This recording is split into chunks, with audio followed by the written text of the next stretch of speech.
Bonjour, c'est en compagnie du guide de chasse professionnel Michel Therrien. Bonjour Michel. Salut Denis. Ça va bien? Ben oui. Michel, quand on part à la chasse à l'Ornial, on est chargé comme des ours, comme on dirait en Beauceron. Gros sac avec plein de stocks. Assez que souvent, ça prend quasiment un nombre de traîner notre stock à force qu'on en emporte. Puis on en emporte tout le temps trop pour rien, souvent. Hein? Ouais, moi j'estime que oui. Ouais. Puis je vois toi ici que tu as simplement qu'un petit fanny pack, un pack-sac de taille.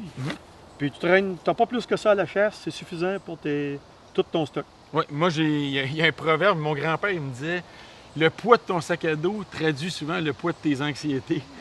J'ai comme appris à voyager léger en me disant tout ce que je vais amener, il faut que je m'en serve. Ou que ultimement, s'il arrive un événement, ça va être déterminant de le traîner avec moi. Ouais. Et je suis capable de rentrer toutes mes affaires là-dedans. Ce que j'aime, c'est que ça nous dégage complètement les épaules. Ouais. Tu veux ramer, tu veux faire du vélo, je chasse souvent un vélo de montagne, l'arme à feu, le bois d'Ornial, le cornet. Alors là, tu es complètement libre. Tu es fluide, puis tu peux travailler efficacement en rapidité. Puis évidemment, tu épargnes ton dos. Fait que grosso modo, là, tout ce qui est là-dedans, qu'est-ce qu'il y a dans ce sac-là? Évidemment, le GPS. Ça, c'est un outil qui est tout le temps... Là, je vais le mettre dans le sac, mais il est avec moi.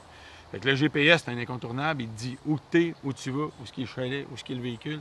Il te permet de ne pas dormir dans le bois, revenir au truck le soir. Ça, c'est clair. C'est un incontournable. Le deuxième élément, GPS, oui, avec des batteries. Une boussole.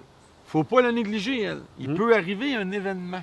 Quelqu'un qui chasse beaucoup, comme moi, du début jusqu'à la fin de la chasse, tu peux briser, tu peux avoir des problèmes, tu peux le perdre, tu peux le passer à quelqu'un. La boussole, elle, au moins, quand tu pars le matin, tu regardes grosso modo la direction de tes chemins. Puis avec ta carte, tu es capable aussi de te servir de ça à bon escient. Une petite scie pliante, ça, je me sers de ça régulièrement. Exemple, aujourd'hui, on a fait un parcours de chasse fine. On a découvert en chassant une souille d'Ornial, un grattage de chevreuil, puis on a un corridor de tir. Mais dans le corridor de tir, tu es à l'arc ou à l'arbalète, il y a 5-6 branches qui te nuisent. Je vais ouvrir ma petite scie pliante, je vais aller couper ça, je vais me faire un beau petit corridor. Je vais reprendre les branches, je vais me faire un abri en avant pour faire notre cache de fortune. Fait que ça, je vais m'en servir. Je peux à la limite ouvrir le bassin d'un Ornial avec ça ou ouvrir sa cage thoracique avec ça quand je vais le dépecer.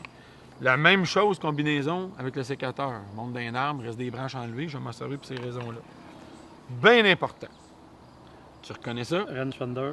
Rangefinder, le télémètre, ce qui est important, c'est quand tu décides de t'installer à un endroit, arc, arbalète, carabine, c'est une ligne électrique, une savane, un bûchage. Tu vas regarder avant toutes tes distances. Et si l'animal est là dans ces distances-là, tu vas chercher la variable mathématique et non une extrapolation. Là. Tu vas chercher où est l'animal, tu as ta carabine, tu connais la balistique de ta carabine, tu sais qu'à 450 verges avec 150 grains, la balle va faire ça. Tu te mets en position, tu compenses en fonction de la distance. Et non spéculativement évaluer la distance. C'est un outil incontournable. Tu vas réduire les risques de blessure. Du flag, j'ai toujours ça.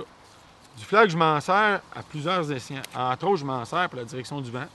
Soit attaché après l'arme à feu, soit je vais la mettre après une branche pas loin, je vais chasser. Fait que je vais tout le temps voir comment mon vent va tourner.